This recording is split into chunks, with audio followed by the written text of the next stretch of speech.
Hello, I'm Matt Gleed from the Cotswolds. I'm a master trainer and I teach personal trainers and fitness instructors.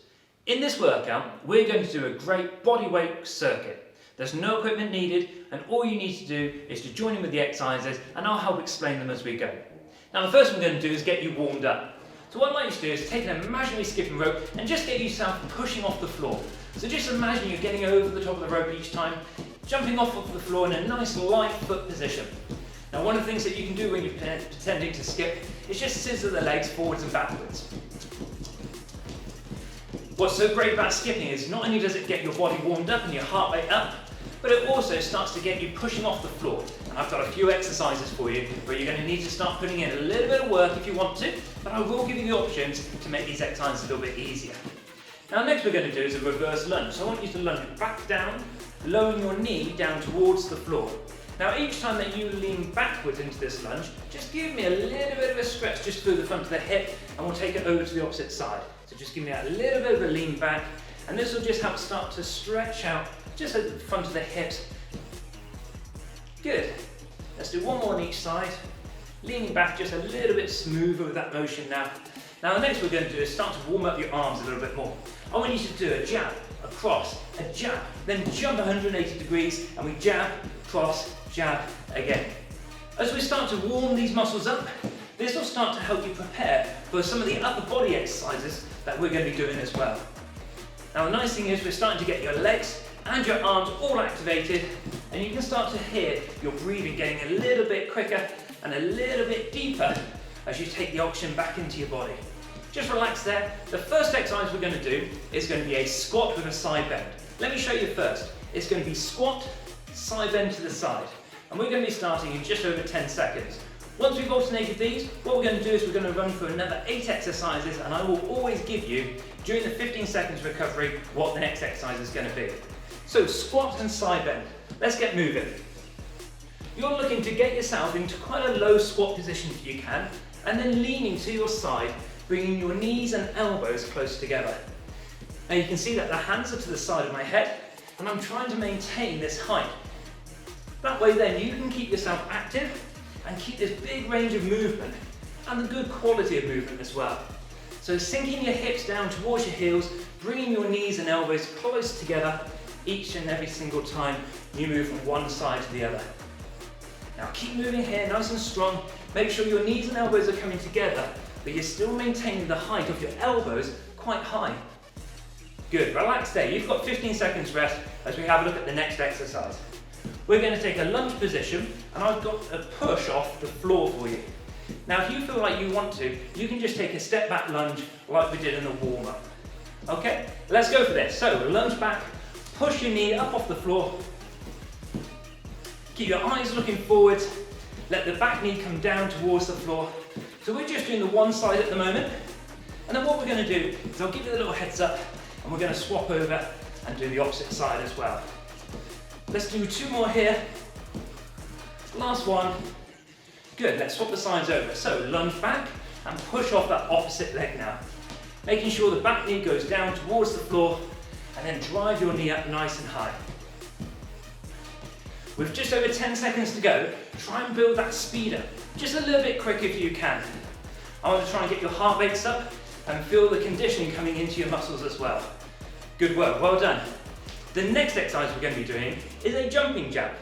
So bring your feet together, hands down by your sides. You're going to jump outwards and bring your arms up over your head and then bring your hands back down by your sides. 45 seconds of work again. Let's begin. Now keeping fairly light on your feet, lifting your arms up over your head. Now if you wanted to make this a little bit easier, there's an exercise called a side jab.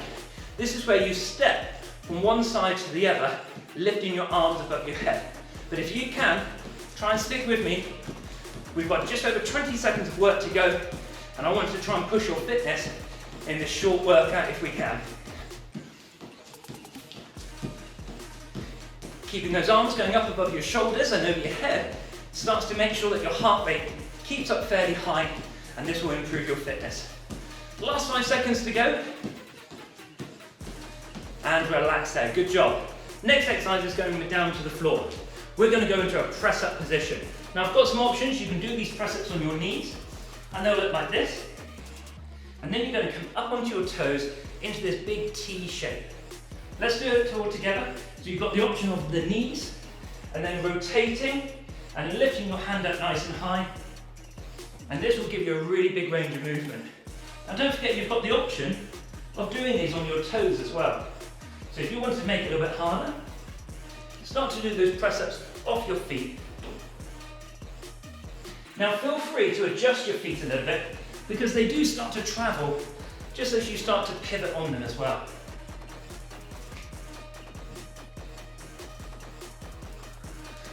Good. The last 10 seconds to go. Getting down nice and deep into those press-ups. And think about pushing the floor away so the whole body comes up in a nice straight line. Brilliant work. Now we're going to have a lie down on your back. So you've worked hard. It's not that we're going to give you any recovery. We're going to keep you working. Hands down by your side. Lift your hips up for me so you're into this glute bridge position. Now what I'm going to ask you to do is to walk your heel out, out, in, in. Now as you're walking these heels, what's happening is you're starting to activate your calves, your hamstrings, your glutes and your lower back. So it's a great exercise for doing a lot of work. Now the slightly easier option here is just to lift your hips up and down.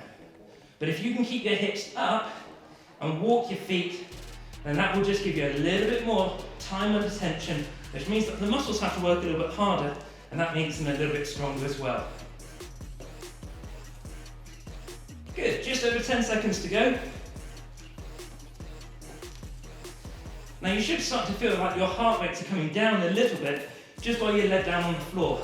But we're going to change all of that now as we bring you back up to a standing position, and I'm going to ask you to do a pop-up squat with me. I'm going to take my feet a little bit wider so they're turned out. You're going to lower down with your back being straight. You're going to push off the floor and then come back down into this deep squat position. Let's do 45 seconds together. Now keeping your back nice and straight, your fingertips just touch the floor and then push off. And you can start to see that my feet are turning outwards just to make sure that I've got plenty of room to lower my hips in between my feet. Now if you didn't want to add in this little pop-up where it's turning into almost like a little jump, what you could do is just keep the feet in position and just do a nice deep squat for me as well. With 15 seconds to go, let's keep that harder option going if you can. 10 seconds of work to go. Then I've got a little bit of a challenge for you. I'm going to test how your reactions are going to be while we do an exercise called a breakdown. So let's have a look at what that looks like. What we're going to do is we're going to be running on the spot. I want you to think like you're an American footballer and you're going to start to get yourself really ready for a big tackle or you're going to block somebody. Let's get into position. Athletic stance, arms up just in front of you. Give me running on the spot here. Nice, quick, fast feet. Try and get yourself a little bit quick if you can. And whenever I say the word go, you're going to touch the floor and then come back into this athletic stance. Let's speed up a little bit quicker. Go! Down and come back to me. As quick as you can. Go! Touch the floor and come back. Try and keep those feet moving as quick as you can. Keep coming, keep coming, keep coming. Go! Good. As quick as possible. Don't let me slow you down here. Keep going, keep going. See if you can move quicker than my feet. And go! Touch the floor, come back to me. Good work, excellent. Go! Touch the floor and come back. We've got 5 seconds left to go. Even quicker if you can. Big sprint finish. Go! Touch the floor, come back. Good job, excellent. Now the next exercise we're going to have a look at is we're really going to challenge the legs with a jumping lunge. Here's an option for you. You jump in between the lunge positions or simply back into that stepping lunge. Just like we did in our warm-up, but just for a little bit longer. Let's go. Now your eyes are looking straight ahead of you. So keep looking towards your device and just keep a nice strong position.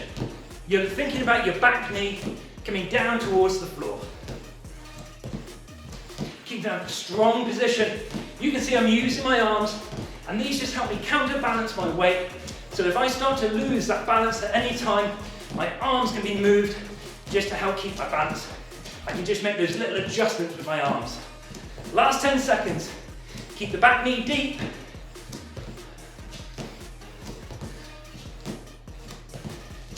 And good job, well done. Now we come to our reward. We've got a little bit of a cool down time for you, okay? So bring yourself down onto the floor Just slowly bring yourself down. Hands underneath your shoulders. There's a chance for you to get your breath back. Now just lower your hips down towards the floor. I'm going to allow you to let your knees touch the floor if you feel comfortable to do so. Now just peel your shoulders back, lifting up through your chin and chest. Now push into your hands, and we're going to go into an exercise called the downward facing dog. Now from here, you're looking towards your toes. And I want your shoulders to be pushed and extended.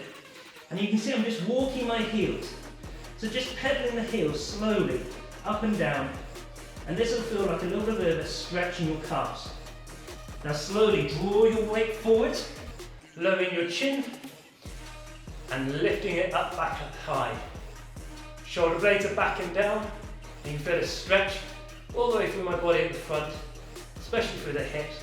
Let's go to the downward facing dog again. So push with your hands into that downward facing dog. Now what I want you to do is I want you to take one big step forwards so your foot comes close to your hands. Now as you moved it, if it didn't quite get there, don't worry. Physically move it, that's fine. From here, reach your arm up high into the air, push the back heel away to get a really long, deep stretch. Good. Now from here, bring that hand back down inside the foot, push back to downward facing dog, and over to the opposite side. And again, extend your arm up high, push the back heel away so you really lengthen through this stretch.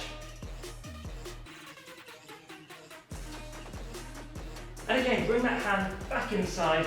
We'll bring your feet together and just slowly roll up through your spine and shake your body out. My name's Matt. Thank you very much for joining us for this workout.